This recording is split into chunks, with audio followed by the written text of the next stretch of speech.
Gabrielle King here, Pampered Chef Director, and I just wanted to show you a few of my favorite things as I was making meatloaf today.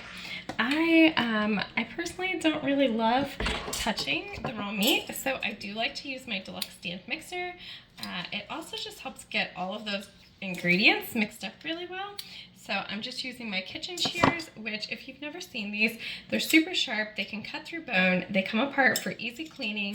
I am in love with them. So I'm just gonna put my my beef in here. I do my meatloaf all beef. I know some other people may use turkey or pork or veal or a mixture, but we are just doing a good old all beef meatloaf. So I'm gonna put 2 pounds in here. And then I have a kitchen sink theory whenever it comes to meatloaf, it seems like at least.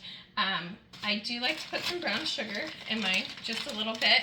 I will tell you that I measure most of my meatloaf ingredients with my heart, but if I had to guess, I would say about a tablespoon and a half. We do have some gluten sensitivity in here, so I do prefer the gluten breadcrumbs, the gluten-free, and we just, a couple shakes like that. My grandma taught me years ago that if you use a salsa in your meatloaf, you don't have to cut up all the onions and green peppers.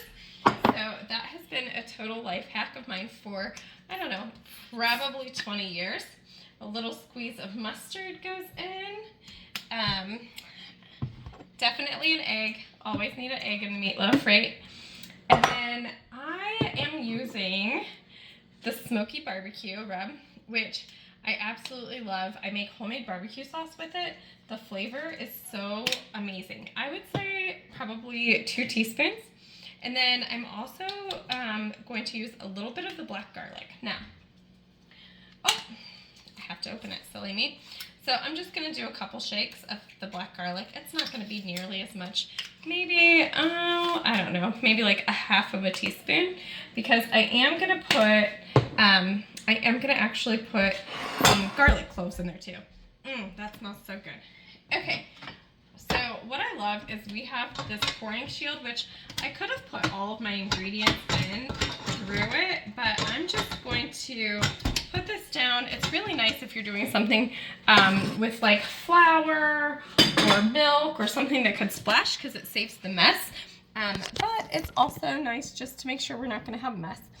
One of the features that I absolutely love, which has been a game changer for me, is the timer. So I'm going to go down to mix. I'm going to do 2 minutes and 30 seconds on that, and it's hands-free, and the timer will go off so I can work and not worry about forgetting. 1 minute.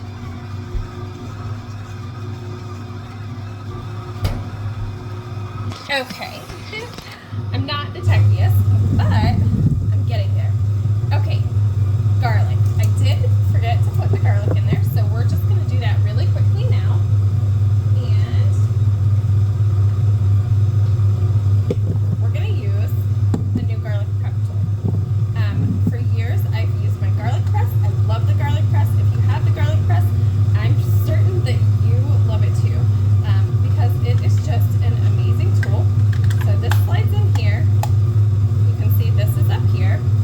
But what I really love is, watch how easy it is to peel the garlic. That easy. And then we just put it right here.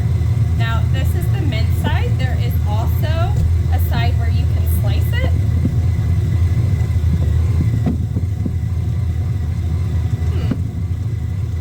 I just realized I didn't have my tool put together properly. That's why we're pampered, not perfect. There we go. It actually goes down very easily. So let's just do 1 more clove of garlic, and we will get that added. You can see here, you can actually pause it, right like that, and we will just add the garlic right in there. And then, like I said, I don't have to add green pepper or diced up onion or anything like that because it was in the salsa. Okay, so whenever I make a meatloaf, I like to put carrots and onion and celery, and a lot of times I'll even put potatoes in it. But tonight I'm making mashed potatoes, so we're gonna skip the potatoes. But I am using the prep and store system here. You can see I have 2 bins that fit right in here, and one will be for my prepared vegetables and the other one will be for scraps. So I'm not doing anything crazy here. I'm just gonna take the carrots and I'm going to trim the ends and cut them down the middle. And I have about 16 seconds left on the actual meatloaf.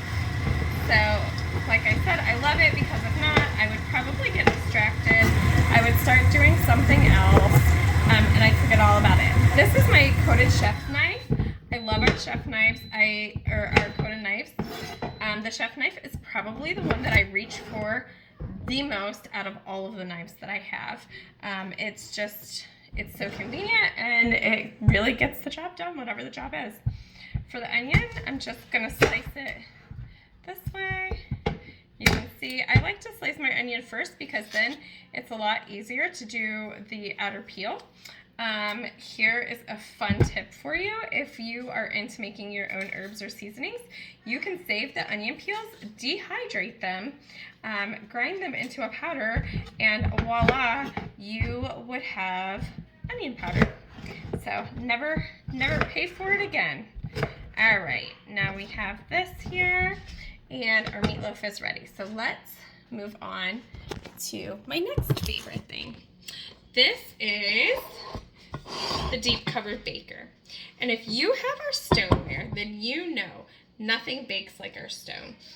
It really started the whole company. Doris Christopher had a dream and a pizza stone and did her first party about over 40 years ago. So this is the part where I really kind of can't get away from touching the meat at this point.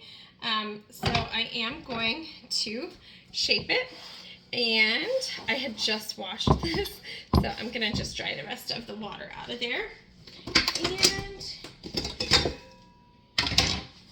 like I said, I can't really get away with it. Now, if I were making meatballs or if I were making burgers or sliders or anything like that, what I could do is I could use my scoop and I could just scoop them up. But whenever it comes to a meatloaf, really, you just got to get in there. But it kind of mixed it up really already in a meatloaf shape for me. So I'm just going to kind of shape it a little bit more in this deep covered baker. Another reason I love this deep covered baker is because it is also microwavable. I kid you not, you can make a whole cooked chicken and you would never ever know, but you can make a whole cooked chicken in 30 minutes in the microwave. Yes, you heard me correctly. I said in the microwave. Just gotta wash my hands real fast.